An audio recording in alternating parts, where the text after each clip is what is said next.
Hello everyone, welcome back to my channel. Episode 6 की शुरुआत कांगबे के सपने के साथ होती है, जहां वो योरिन के साथ कपल डांस कंपटीशन को जीतता है और प्राइज में उसे एक जेड रिंग मिलता है। ये रिंग पिछले एपिसोड के लास्ट सीन में हमने क्राउन प्रिंस के हाथ में देखा था।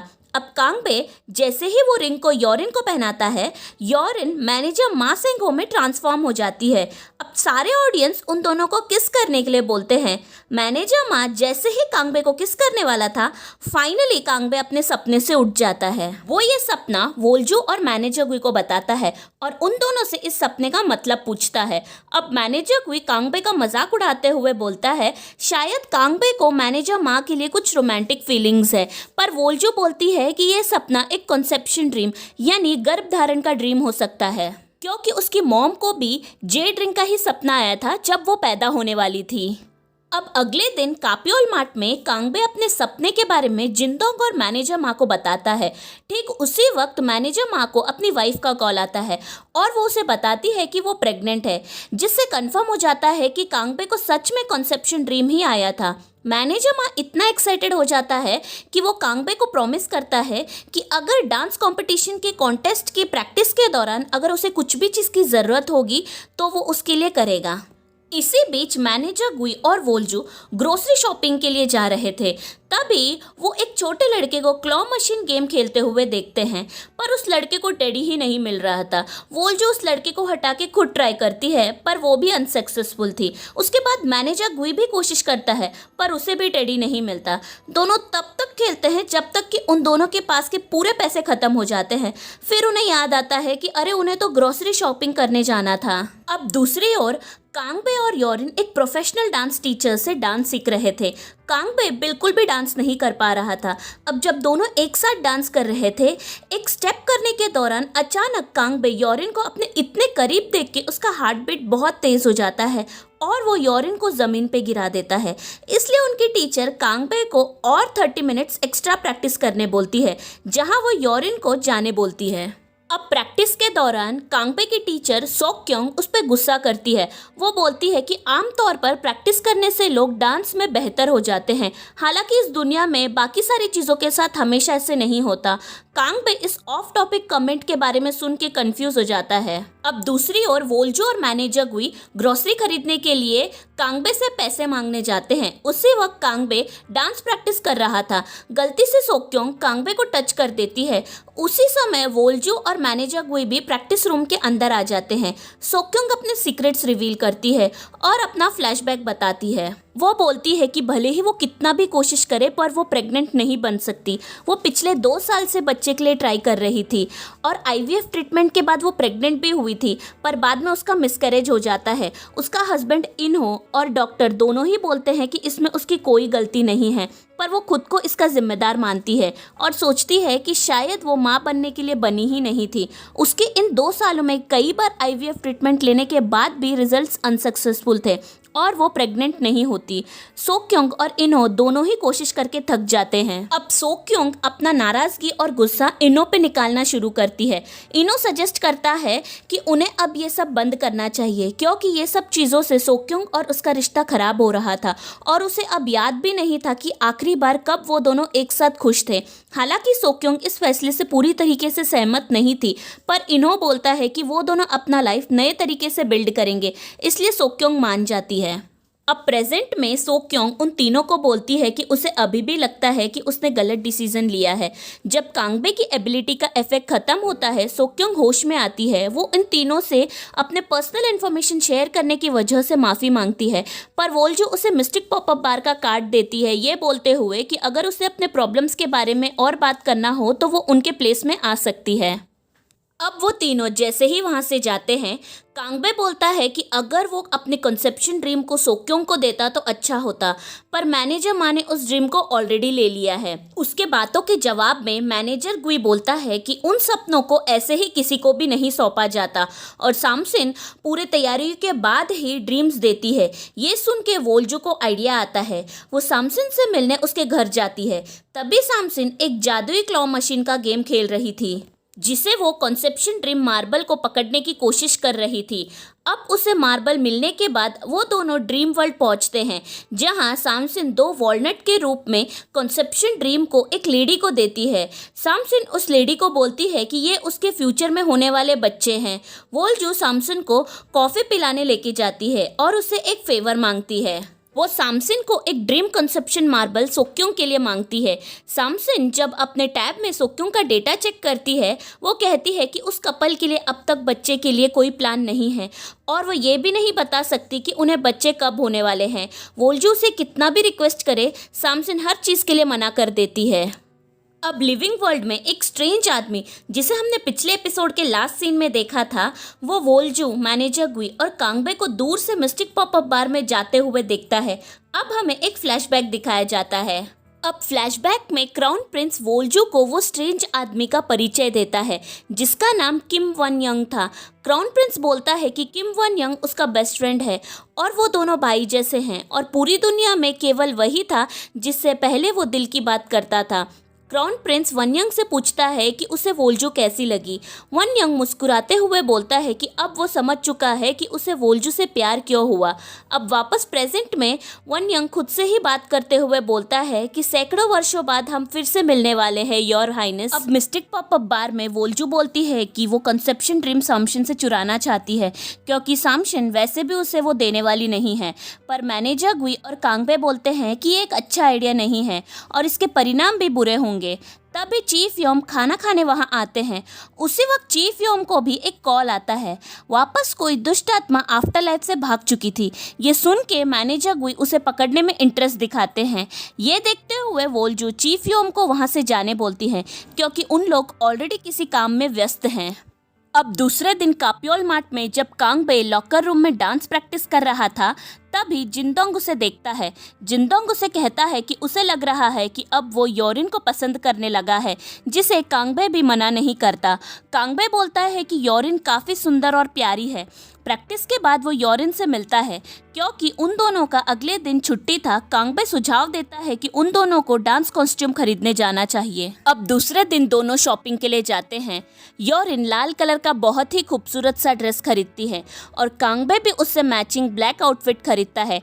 कांगबे आउटफिट को पहन के थोड़ा शर्मा रहा था, क्योंकि उस आउटफिट में नेकलाइन से लेके बेली बटन तक कट लगा हुआ था, पर योरिन को उसका आउटफिट बहुत पसंद आता है। शॉपिंग के बाद कांगबे योरिन को बोलता है कि उसके पास 2 मूवी टिकट्स है जो आज एक्सपायर होने वाले हैं, इसलिए उन दोनों द गाउट लवर्स मूवी देखने जाते हैं। ये फिल्म में 2 लोग जिसे गाउट की बीमारी है, उन दोनों के बीच प्यार हो जाता है, पर वो दोनों एक दूसरे को टच नहीं कर सकते थे, क्योंकि ऐसा करने से उन्हें बहुत पेन महसूस होता है। ये एक रोमांटिक कॉमेडी फिल्म थी, पर कांगबे और योरिन दोनों काफ़ी इमोशनल हो जाते हैं। कांगबे ये अच्छी तरह से जानता था कि किसी को टच नहीं करने से कैसा महसूस होता है, पर दिलचस्प की बात यह थी कि योरिन को भी ये फिल्म बेहद दुखद लगती है। वो बोलती है कि वो समझ सकती है कि फिल्म में मेन कपल ने जब ब्रेकअप किया तो उन्हें कैसा महसूस हुआ होगा। वो दोनों एक दूसरे को देखते हैं और काफ़ी सरप्राइज दिखते हैं कि कोई तो उन्हें समझता है। अब घर पे योरिन की रूममेट जोर देकर बोलती है कि कांगबे योरिन को ज़रूर पसंद करता होगा। तभी योरिन को कांगबे का मैसेज आता है, पर वो उसका मैसेज इग्नोर करती है।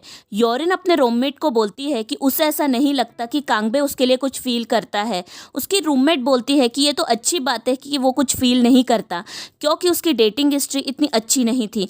अब हमें फ्लैशबैक दिखाया जाता है। स्कूल टाइम में जब भी योरिन किसी लड़के को पसंद करती थी और जब वो अपना प्यार कन्फेस करती थी, वो लड़के उसे पसंद करने के बजाय उससे डर के भाग जाते थे, और उनमें से एक लड़के ने तो स्कूल भी ट्रांसफ़र करवा लिया था।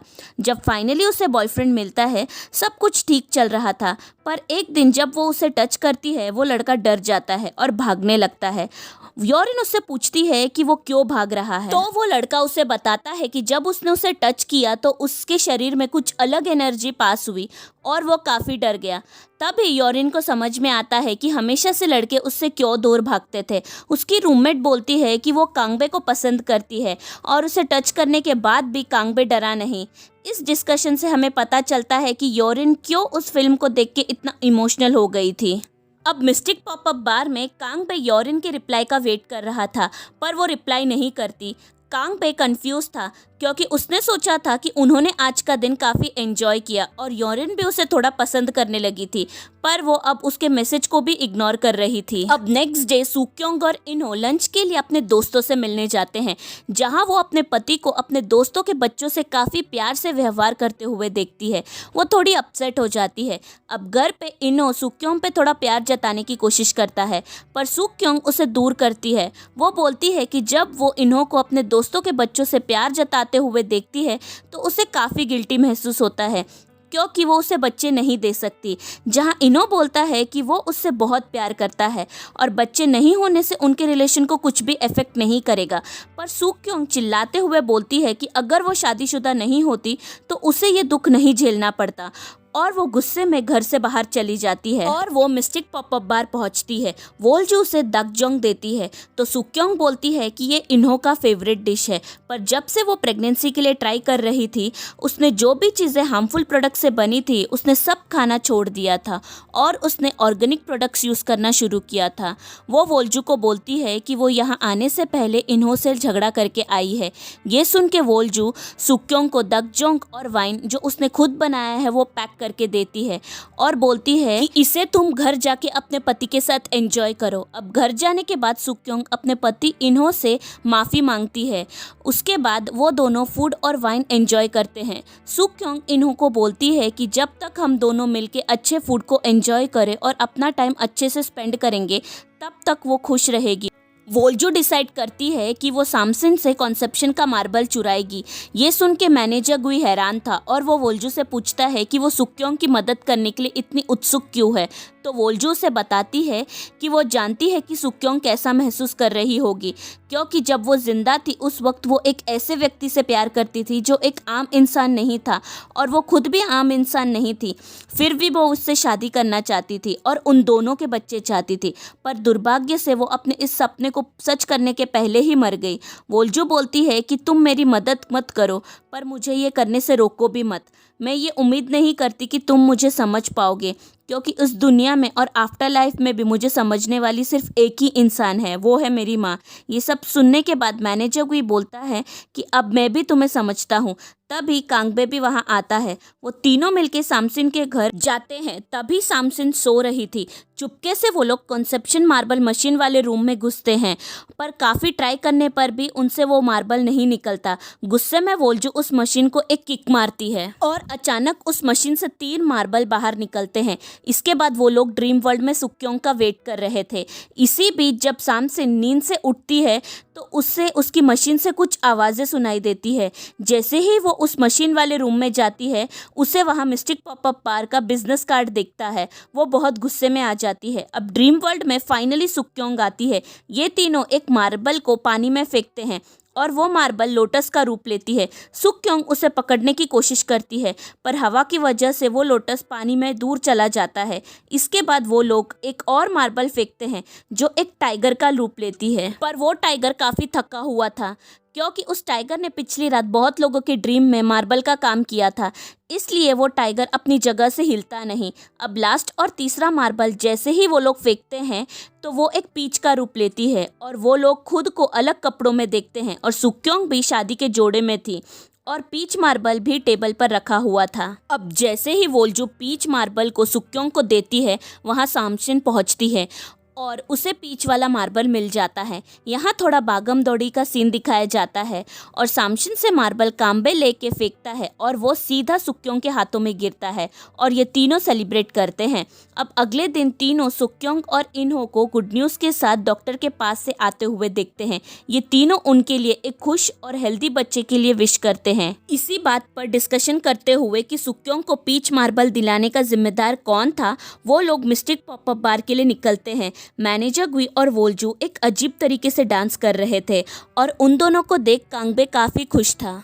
अब इस एपिसोड के अंत में हमें दिखाया जाता है कि ये तीनों जैसे ही मिस्टिक पॉपअप बार पहुंचते हैं वो लोग देखते हैं कि उनकी सारी चीज़ें उनसे छीन ली जाती है और चीफ यम उन्हें बताते हैं कि ड्रीम मार्बल को चुराने की जुर्म में उनका मिस्टिक पॉपअप बार अनुचित काल के लिए सस्पेंड किया गया है। और एपिसोड यहीं पे ख़त्म हो जाता है। कैसा लगा आपको ये एपिसोड मुझे कमेंट सेक्शन में लिख के ज़रूर बताइएगा। मिलती हूँ मैं आपसे अपने अगले वीडियो में, तब तक के लिए bye bye and take care.